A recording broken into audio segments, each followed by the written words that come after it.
यद्यपि मेरी बात तुम्हारी समझ में नहीं आएगी, फिर भी हम समझाने की चेष्टा करते हैं। यदि जाग जाओ तो समझ जाओगे। अपनी तरफ से प्रार्थना करते हैं जिनके कानों में शब्द पहुंच रहे हो, ये हैप्पी न्यू ईयर आदि जो भी हैं। बहुत बार तुमने न्यू ईयर मनाया होगा, इस बार हमारी कथनानुसार मना लो तो ये मान लो कि आपके ऊपर असीम कृपा हो जाएगी। हे बंधु, यद्यपि मेरी बात तुम्हारी समझ में नहीं आएगी। क्यों? क्योंकि दुस्नेहा पासैर महा, तुम बहुत दुरंत कठिन मोह फांसी से बंध चुके हो, अज्ञान से युक्त हो। इसलिए पहले कह रहे मेरी बात तुम्हारी समझ में नहीं आएगी, फिर भी हम समझाने की चेष्टा करते हैं। यदि जाग जाओ तो समझ जाओगे। हे बंधु, तुम जिससे जिससे अपनापन किए हो, ये केवल घड़े हैं। इन घड़ों में केवल एक ही कृष्ण विराजमान है, जो तुम्हारे हृदय में वही उनके हृदय में, वही अनंत जड़ चैतन्य के हृदय में विराजमान है। जैसे करोड़ घड़े रख देने पर करोड़ प्रतिबिंब सूर्य का पड़े तो सूर्य करोड़ नहीं हो जाते, वो एक ही सूर्य है। जैसे करोड़ों घड़ों के नष्ट कर देने पर करोड़ों सूर्य प्रतिबिंब नष्ट जैसे जान पड़ते हैं, तो क्या सूर्य पर कोई फर्क पड़ा क्या? नहीं। ऐसे ही वो सच्चिदानंद ज्ञान स्वरूप परमात्मा इन सब घड़ों में विराजमान है।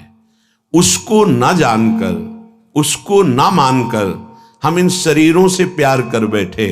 हे बंधु, बंधुजना, जिसको तुमने प्रिय माना है, जिन शरीरों को तुमने अपना माना है, यही स्थूल सूक्ष्म कारण यतते सदैव दुस्नेह पासैर महा। एक ही लड़का है, बहुत रुपया कमा रहा है, पधार गया, पूरा परिवार उजड़ गया। ये काल का कलेवा संपूर्ण संसार है। हे भाई, यद्यपि मेरी बात तुम्हारी समझ में नहीं आएगी, पहले कह दिया।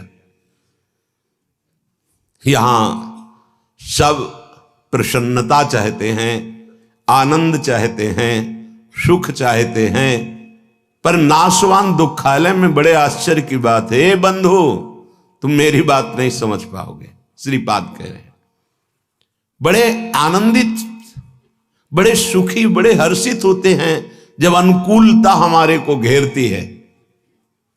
अनुकूल पुत्र, अनुकूल धन संपत्ति, अनुकूल पद, सब व्यवहार अनुकूल। भूल गए मैं कौन हूं, किस लिए आया हूं, मेरा परम कर्तव्य क्या है, भूल गए अनुकूलता में। अब जब प्रतिकूलता आई तो डूब गए प्रतिकूलता में, निकलने का चांस नहीं। इसीलिए कह रहे हैं बंधु, मेरी बात तुम्हारी समझ में नहीं आएगी, पर हम समझा रहे हैं, अगर समझ जाओ। माया कापी विमोहिनी, बहुत विचित्र ये विमोहिनी माया है।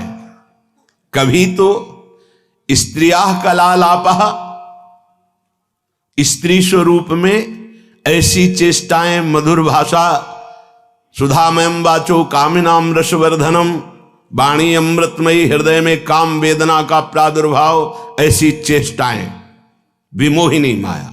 कभी शिशु कलालापः, कभी छोटे बच्चे के रूप में लड़खड़ा के चलना और तोतली बानी में बोलना, मानो प्राणों का अपहरण कर रहा है। दुस्नेह पासैर महा, ये उस त्रिभुवन विमोहिनी माया का पास तुम्हारे हृदय को जकड़ रहा है। वो तोतली बानी में बोल के पिता पापा गोद में चढ़ा, पूरा हृदय आसक्त हो गया। वो मधुर मुस्कान, सुधामयम वाचो, अमृतमयी वाणी, कटाक्ष भरी चितवन से विनोद भरी वार्ता, पूरा हृदय फंस गया। घोरा अनर्थ, घोर अनर्थ हो गया। क्यों? यहां आए थे जीवन मुक्त होने के लिए, वादा गर्भ से करके आए थे भगवान से कि इस बार मुझे निकाल दो, मैं ऐसा भजन करूंगा, कहीं भी ममता आसक्ति नहीं करूंगा, एकमात्र आपका भजन करके जीवन मुक्त हो जाऊंगा। तो फिर क्या, गृहस्थी में ना रहे, नहीं, आराम से रहिए। तो पत्नी से प्यार न करें, नहीं, बहुत प्यार कीजिए, लेकिन स्वार्थ की गंध रहित होकर उसे परमात्मा स्वरूप जानकर। पुत्र से प्यार ना करें, बहुत करो, गोपाल जी की भावना करो। स्वयं श्री कृष्ण कैसे आंगन में खेल रहे हैं, कैसे तोतली वाणी में बोल रहे हैं, भगवत भाव युक्त करो। नहीं तो कह रहे दुष्स्नेह पाशैर महाघोरा अनर्थ। तुम समझ नहीं पाए, ऐसी फांसी में बंध गए, घोर अनर्थ हो जाएगा। एक बार भी राम कृष्ण हरि बोलने का अवसर ये माया नहीं देती। भाग्यशाली हो जो आपको सत्संग सुनने का अवसर मिला, नाम जपने की रुचि बनी और अधर्माचरण त्यागने की चेष्टा हुई। बड़ी कृपा हुई है, संभाल लो अपने आप को। निदानमर्थ महत्वम विद्य पार्थम परम। आहा, ये अनर्थ का निदान करने का अभी समय है। दूरादपाश स्वजनान सुखमर्थ कोटिम, अभी समय है, निकल सकते हो उनमें भगवत भावना करके, केवल भगवत भावना करके। छोड़ के भागने से कुछ नहीं होगा। ये दुस्नेह पाशैर महाघोरा अनर्थ, छोटी मोटी फांसी नहीं है, बिना फांसी के ऐसे फांसी है। भागते हुए संसार में घूमते रहो, चाहे जो वेश बदल लो, इस फांसी को जब तक नहीं काट पाओगे, ये दुराशा, ये दुस्नेह, ये बहुत बड़ी फांसी है। विषय चुगा जिन चुगय मन, चुगत कछुक सुख होए, फिर फांसी ऐसी परे।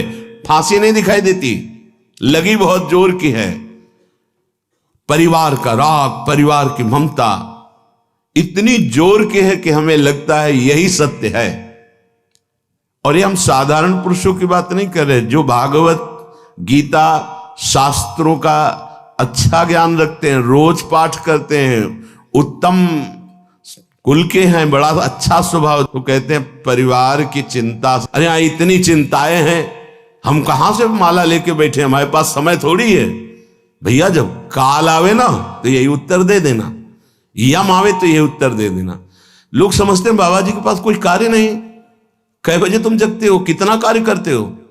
शारीरिक श्रम केवल ही तो करते हो, मानसिक श्रम में आके देखो, मन को घसीट कर विश्व के प्रपंच से विश्वातीत भगवान में लगा के दिखाओ 5 मिनट, होश खराब हो जाएगा। बाबा जी का वो कार्य थोड़ी है। संपूर्ण राग का त्याग करके संपूर्ण भोगों की वासनाओं को सहते हुए सच्चिदानंद में वृत्ति लगाना, दिन भर मेहनत करते हुए कार्य किए, भोग संग्रह किए, उन भोगों को भोगा और रात्रि में भोग विलासिता से युक्त होकर के मुर्दे की तरह सो गए। अपने को बहुत बड़ा काम करने वाला समझते हो? अरे जिस काम के लिए आए उस काम को 5 मिनट भी नहीं किया, किस बात का तुम्हारा कार्य?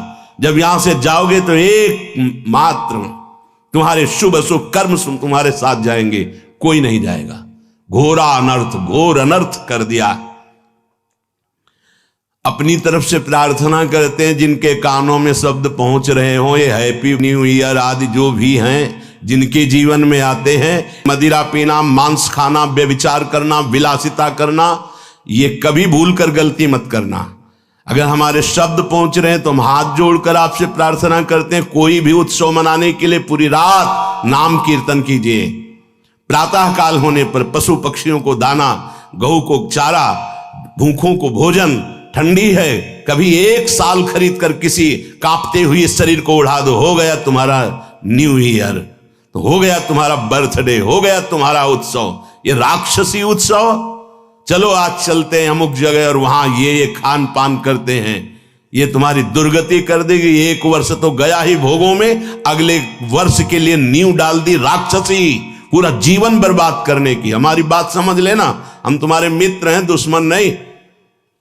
ये जो न्यू ईयर हैप्पी, शराब पीते हैं, मांस खाते हैं, व्यभिचार करते हैं, इनका न्यू ईयर अगला साल कैसा जाएगा?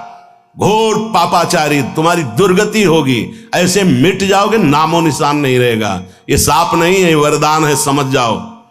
अगर तुम्हें कोई भी उत्सव करना है तो भगवान नाम कीर्तन करो, रात भर जग करके सब नाचो गाओ, प्रभु का यश गाओ, और 10-5 को इकट्ठा कर लो, जीवन सार्थक हो जाएगा, पूरा साल मंगल में जाएगा। सुबह हो गऊओं को चारा दो, पक्षियों को दाना दो। अगर 4 लोग मिलकर के 4 स्वेटर खरीद लो, ऐसे जो फुटपाथ में बैठे कांप रहे हैं उनको पहना दो। 4 लोग मिलकर के अच्छा भोजन बनाओ, 4 लोगों को जाके पवा दो। सर्दी का समय हो गया है, हैप्पी न्यू ईयर। ये राक्षसी न्यू ईयर मत मनाना। अगर कान में आवाज पड़ रही होने तो जीवन तो बर्बाद किया ही, आगे के लिए बीज बो रहे हो अपने सर्वनाश का। घोरा अनर्थ निदान अमर्थ मह त्वम विद्य पार्थम परम। अभी समय है, अभी सुधार कर लो। कितनी देर की मस्ती, ये कोई मस्ती है? बेकूफी को मस्ती समझते हो? शराब पीकर गलियों में लड़खड़ाते हुए, एक दूसरे से झगड़ा करते हुए पैसा नष्ट किया, स्वास्थ्य नष्ट किया, बुद्धि भ्रष्ट की। ये तुम्हारा बड़े हो तुम? ये तुम बड़े हो? बड़ा वो है जो अपनी इंद्रियों को शासन में करके प्राप्त सुख सामग्री को दूसरों की सेवा में लगाता है। बड़ा वो नहीं है जो अपने अर्थ के प्रभाव से व्यभिचार में उतर जाए, जुआ खेलने में उतर जाए, कोमल कोमल पशुओं की हिंसा करके रांध के खाने में उतर जाए, मनमानी आचरण में उतर जाए। वो राक्षस है, वो बड़ा नहीं है। बड़ा वो है, वो बड़े जन कहे जाते हैं जो दूसरों को सुख देने के लिए स्वयं दुख भोगते हैं और दूसरों को परमानंद प्रदान करते हैं। सा तरति सा लोकाम तारयति, उनको बड़ा कहते हैं। स्वार्थ भ्रंश करम। हे भाई, पहले कह दिया है, हमारी बात नहीं समझोगे। ये स्वार्थ का नशा जो तुम्हारे चढ़ गया है कि ऐसे सुखी हुआ जाता है मनमानी आचरण करके, ये तुम्हारा नाश कर देगा, मान लो। अभी ना मानो। बहुत विचित्र विचित्र काल की गतियां हैं। काल किसी को नहीं बख्शता। मनमानी आचरण करोगे, ऐसी शुभ जगह में मारेगा आपको जहां तुम्हारा सुख सर्वस्व विध्वंस हो जाएगा। इसलिए मान लीजिए, प्रार्थना मान लीजिए, ये मन और बुद्धि तुम्हारे दुश्मन है, ये समय तुम्हारे मित्र नहीं है। ये अज्ञान अंधकार में भटकाने के लिए ही तुम्हें केवल संकल्प विकल्प कराएंगे, प्रेरणा करेंगे। भाग्यशाली हो जो सत्संग सुनने को मिल रहा है। सबको अपने जीवन को सत मार्ग में चलाने के लिए मानव देह दिया गया है। सावधान हो जाओ, अभी अनर्थ की निवृत्ति का समय है। गोस्वामी श्री तुलसीदास जी कह रहे हैं, काहे को फिरत मूढ़ मन धायो, तज हरि चरण सरोज सुधारस, रवि कर जल लय लायो। काहे को फिरत मूढ़ मन धायो। ए भाई, मन के कथनानुसार मत चलो। तुम मन के स्वयं जज बनो, निर्णय करो। क्या? जब मन संकल्प करे तो पहले जांचो, ये ठीक सतमार्ग युक्त संकल्प है या असत मार्ग युक्त है। परिचय, यदि हरि स्मरण चल रहा है, हरि के चरणों का आश्रय है, तो आप जान पाओगे मन की चाल को कि ये गलत निर्णय कर रहा है या सही। यदि हरि विमुख हो तो ये त्रिगुणात्मिका माया तुम्हें समझने का अवसर ही नहीं देगी और ऐसे भोगों में फंसाएगी जहां किंचन मात्र सुख नहीं है। कैसे? रविकर जल लय लायो, कई बार बताया है। इसे मरुभूमि में निर्मल जल का आभास कराता है। जे ही भुवन भास्कर उदय होते हैं तो गंगा जी की जो रेती है उसमें खूब देखा है, सैकड़ों बार देखा है, दूर दिखाई देता बहुत निर्मल जल। तो जब मृग प्यासा हुआ जलधारा की तरफ पीठ करके और भागता है उस निर्मल जल को देखकर, तो वहां रेत के सिवा कुछ नहीं होता। ऐसे ही अय मन, हरि की प्रेम रस धारा को, तज हरि चरण सरोज सुधारस, अमृत धारा को छोड़कर ये जो जगत के अधर्म युक्त भोग हैं, ये मृग तृष्णा है। कभी नहीं प्यास बुझने वाली भोग लो, मनमानी कर लो। बहुत बार तुमने न्यू ईयर मनाया होगा, इस बार हमारी कथनानुसार मना लो तो ये मान लो कि आपके ऊपर असीम कृपा हो जाएगी। रात भर जगो, हम कह रहे हैं रात भर जगो, 12 बजे तक नहीं, पूरी रात जगो। पर हरि शरणम राधा राधा राधा कृष्ण कृष्ण राम हरि, जो नाम प्रिय हो सब मिलकर नाम कीर्तन करो। फिर तुम देखना। एक बात और बताए देते हैं, जब कोई धर्म पर कदम रखता है चलने के लिए तो उसके पाप उस पर हावी हो जाते हैं, उसको चलने के लिए बाधा पहुंचाते हैं जिससे वो आगे ना चल पाए। वर्तमान को सह जाना, तुम्हारा भविष्य इतना मंगलमय होगा कि कोई बाधा तुम्हें स्पर्श नहीं कर सकती। वर्तमान में प्रारंभ में ही शुरू हो सकता है। तुम्हारा पाप कर्म तुम्हें आगे बढ़ने से रोक सकता है। पर यह अगर हमारी पहले से सावधानी की बात मान ली कि चाहे जैसी परिस्थिति आ जाए, आप ये न सोचे कि जब मैं पीता था, खाता था, मनमानी आचरण करता था, हर सुविधा चरण चूमती थी, आज जब त्याग दिया, धर्म से चला तो बाधा पे बाधा पड़ रही है।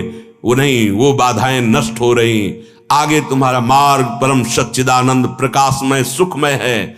भविष्य तुम्हारा बड़ा मंगल होगा और ये जन्म का परम लाभ तुम ले पाओगे। वर्तमान के भोगों में फंसकर अपना नाश मत करो। तजी हरि चरण सरोज सुधारस रविकर जल ले लायो।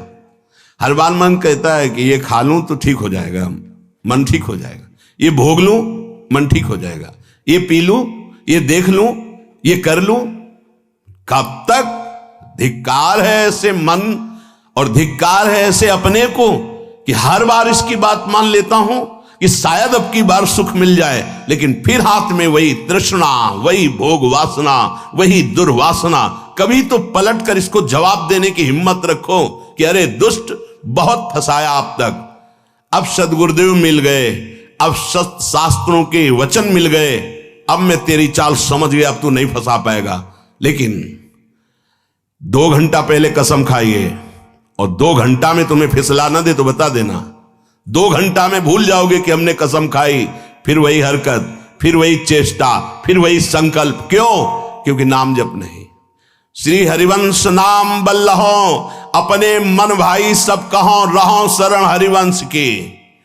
अगर नाम जब चल रहा है तो जहां चाहो वहीं, जो पैर वाली ब्रेक और हाथ वाली ब्रेक, दरे में गाड़ी को खड़ी कर दो, एक कदम नहीं जाएगी। ऐसे ही जिस समय नाम जब चल रहा है और भगवान के चरणों का आश्रय, तो जहां चाहो वहीं मन को रोक दो। ऐसा नहीं है कि मन इतना बलवान है कि भगवद आश्रित के आचरणों में वो कुमार्गामी प्रवृत्तियां पैदा कर दे। भूल न दे कुमारक पाऊं, ऊसर बरसई तृण नहीं जामा, संत हृदय जिम उपज न कामा। जैसे ऊसर में कितनी भी वर्षा हो घास नहीं जगेगी, ऐसे कितने भोगों का सानिध्य हो, भगवत चित्त में कभी काम जागृत नहीं हो सकता, वासना जागृत नहीं हो सकती। भगवत चित्त आप ही हैं, कोई और नहीं है। आप भगवान के अंश हैं। नाम जप नहीं है तो रोज कसम खाओगे, रोज टूटेगी। खूब अनुभव की बातें कह रहा हूं, खूब देखे हुए, सुने हुए, समझे हुए ये बातें हैं। यदि नाम जप नहीं है तो दोपहर के कसम खाओगे, शाम के वही क्रिया करोगे जिसकी कसम खाई है, वही व्यसन, वही आदत, वही चेष्टा। भगवान नाम जप, भगवद आश्रय। आगे बहुत विचार पूर्वक गोस्वामी जी अपने को विचार करने के लिए शब्द बोल रहे हैं। त्रिजग देव नर असुर अपर जग जोनि सकल भ्रमी आयो, ग्रह बनिता सुत बंधु भये बहु, मातु पिता जिन जायो, काहे को फिरत मूढ़ मन धायो। कभी सुअर बना, कभी कुत्ता बना, कभी पशु बना, कभी पक्षी बना, कभी देवता बना, कभी मनुष्य बना, कभी राक्षस बना, न जाने किस किस योनि में मैं जन्मा। हर योनि में मुझे सब सुख ये मिले जिन सुखों को तुम मानव देह धारण करके भोग रहे हो। छोटे छोटे पशु पक्षी भी मैथुन करते हैं, उनके भी अंडे और बच्चे होते हैं। जितना आपको प्यार है उतना उसको भी प्यार है। जितना बढ़िया मोटे गद्दे पे शयन करने में आनंद लेते हैं, सुअर उतने कीचड़ में आनंद लेता है। जो आप मीनू बना के होटल में खाते हैं, सुअर विष्ठा में उतना ही आनंद लेता है, ध्यान रखना। जितना आप विषय भोगों में सुख लेते हैं हर जीव वैसे ही, जैसे आप नींद का सुख वैसे ही हर जीव। अंतर क्या रह गया भाई? अगर सच्चिदानंद प्रभु का नाम जप नहीं हुआ, प्रभु का आश्रय नहीं हुआ, शुद्ध ज्ञान प्रकट नहीं हुआ, तो तुम में सुअर कुत्ता पशु पक्षियों में अंतर क्या रहा? बड़े महापुरुष कह रहे हैं, तिनते खर सूकर स्वान भले, जड़ता बस जे न कहां कछुए। कौन सा ऐसा देह है जो आज तक हमें मिला ना हो? फिर सुन लो, राजसु यज्ञ हो रहा है, एक चीटा छोटा सा अन्न कण लिए टांग टूटी लड़खड़ा के चल रहा है। अर्जुन जी ने कहा भगवान कभी इस पर दया करो, देखो इसकी हालत। बोले 14 बार इंद्र बन चुका है। अपने को लगता है टूटी टांग चीटा कितना कष्ट पा रहा है सृष्टि में, 14 बार इंद्र बन चुका है, तो अपने क्या क्या बन गए होंगे? गोस्वामी जी कह रहे पशु पक्षी सुअर कुत्ता त्रिजग योनियों में देवता बने, मनुष्य बने, राक्षस बने, क्या क्या नहीं बने। अब इस समय अवसर मिला पुनः मानव देह मिलकर, तो ये मूर्खता सवार हो गई। फिर वही भोग, फिर वही पापाचरण, फिर वही मनमानी। क्यों? क्योंकि घर में यही शिक्षा दी जा रही, गृह बनिता सुत बंधु भय बहु, मात पिता जिन जायो, जाते निरय निकाय निरंतर, सोई इन तो ही सिखायो। इन सबने जितने संबंधी मिले कभी ये नहीं बताया कि बैठ करके भगवान का नाम जप कर थोड़ी देर तेरा परम मंगल हो जाएगा, तेरी बुद्धि शुद्ध हो जाएगी। जिससे हमें नरक मिले, घोर दुख मिले, वही आचरण मेरे माता पिता ने, परिवार वालों ने सिखाया। मात पिता बाल कहीं बुलावें, उदर भरे सोई जतन सिखावें। बढ़िया धन कमाने लायक बनो, सुख सुविधाएं एकत्रित करो, हमें खूब भोग सामग्री प्रदान करो। यही कभी नहीं बताया कि धर्म किसे कहते हैं, सत्य किसे कहते हैं, भगवान कौन है, जितेंद्रियता किसे कहते हैं, ब्रह्मचर्य किसे कहते हैं, संयम किसे कहते हैं। खुद को पता नहीं तो क्या बताएंगे? बोले इन्होंने वही बताया, जाते निरय निकाय निरंतर, सोई इन तो ही सिखायो। जिससे तुम्हें घोर नरक मिले वही बातें सिखाई गई, वही खुद आचरण कर रहे हैं। देख देख के बालक अनुकरण कर रहा है। बाद में जब डंडा चलाते हो, घर से निकालते हैं, तब बोले कि ये कर्तव्य तो बालक का नहीं होना चाहिए। तो तुमने अपने माता पिता होने का कर्तव्य निभाया, वही राक्षसी बुद्धि उसमें भरी, अपने आचरणों से, अपनी चेष्टाओं से, अपने वचनों से। अब परिणाम में वो राक्षसी व्यवहार नहीं करेगा और क्या करेगा? जिससे घोर नरक यंत्रणा प्राप्त हो वही सिखाया गया अपने बालकों को। तू ही तो होई कटे भव बंधन, सो मग तो ही न बतायो। तुम्हारा मंगल हो जाता, तुम परम सुखी हो जाते। गृहस्थ में होकर नाम जप करते हुए सबको सुख पहुंचाने की भावना से तुम अपने भव बंधन को काट देते, परम पद में आरूढ़ हो जाते। पर तुमको वो मार्ग ही घर वालों ने नहीं बताया। आप देख लो, कोई बिरला ही घर वाला ऐसा होगा, अगर आप 10 मिनट रज लगाकर माला लेके बैठे तो पूरे घर में हलचल मच जाएगी। भजन कर रहा है, कहीं भगवान का भगत ना बन जाए। भगत बन गया तो भी सारी कामनाओं में आग लग जाएगी, हमारे किसी काम का नहीं रहेगा। तो गुरु को गाली, उसको गाली, भगवान को गाली, सब शुरू हो जाएगी। घर से छवि निकाल के बाहर फेंकवा दी जाएंगी, तुम्हारी कंठी तोड़ने की। अगर नहीं किए तो उनकी धमकी आने लगेंगी, अगर कल से माला लेके बैठे तो हम ऐसा कर लेंगे। धन्य है वो माता पिता कि अगर कभी भूल से तूने शराब पी, मांस खाया, व्यभिचार किया, अगर पापाचरण किए, तो हमें जीना अच्छा नहीं लगेगा कि ऐसे पुत्र से या तो तू मर जाता या मैं मर जाते। मेरे को अगर ये कलंक लगे कि तुम्हारा पुत्र चोर, तुम्हारा व्यभिचारी, तो ऐसे पुत्र की जरूरत नहीं। ऐसी कभी शिक्षा दी, ऐसी कभी भावनाएं बैठा ली उनको सत्मार्ग की? नहीं। अगर वो सत्मार्ग सुनकर चलने लगे तो रोकने के लिए जरूर प्रयासरत। सैकड़ों ऐसे हमारे पास प्रश्न आते हैं। अजहू विषय कह जतन करत। आज सत्संग सुन रहे हो तो आज सुधार कर लो। मान लो ये बहुत बड़े खतरे का दिन है, जिसे तुम कह रहे हो हैप्पी न्यू ईयर, हमको बहुत खतरा दिखाई दे रहा है। 1 साल तो गए मिट्टी में, और इसमें तुम शराब पियोगे, क्लब में जाओगे, गंदी बातें करोगे, पहली ही नींव अगले वर्ष की तुम्हारी गंदी रख गई, राक्षसी बुद्धि की रख गई। हम बार बार प्रार्थना करते होश में। वो बड़े भाग्यशाली हैं जो धाम आए हुए हैं, वो बड़े भाग्यशाली हैं जो यहाँ कुछ नाम जप करेंगे, नाम कीर्तन करेंगे, सत्संग सुनेंगे, यमुना जी का दर्शन करेंगे, बिहारी जी का। उनका जीवन मंगलमय हो। वर्ष की क्या बात, पूरा जीवन मंगलमय हो। भाव कुभाव अनखाल सहु, नाम जपत मंगल दिशि दशहु। लेकिन ये उनकी बात है जो भगवान से विमुख होकर आज भी विषय सेवन में सुख ढूंढ रहे हैं। यद्यपि बहुत प्रकार से दुख पा रहे हैं, पर उनको रास्ता ही समझ में नहीं आ रहा भगवत मार्ग का, आनंद का। वो गंदी बातों में ही बढ़ते चले जा रहे हैं। पावक काम भोग घृत ते सठ, कैसे परत बुझायो। हमारा मन समझाता है हम यदि भोग लें तो हम सुखी हो जाएंगे, लेकिन सिद्धांत कहता है आग को घी मिलेगी तो आग बढ़ती चली जाएगी, आग में घी न पड़ने पावे तो आग शांत हो जाएगी। भगवन नाम, भगवन लीला, गुण गायन काम अग्नि के लिए ये जल के समान तत्काल शांत करने वाला है, और भोग क्रियाएं और आग पैदा करने वाली। वर्षों व्यतीत हो जाते हैं, वही नवीन आग है। एक बार ये खा के देखें, शायद इसमें सुख मिल जाए। एक बार ये देख लूं, ये सूंघ लूं, ये छू लूं। शब्द, स्पर्श, रूप, रस, गंध, पूरी सृष्टि को 5 विषयों में बांधा गया है। इसी में हम भ्रमित हो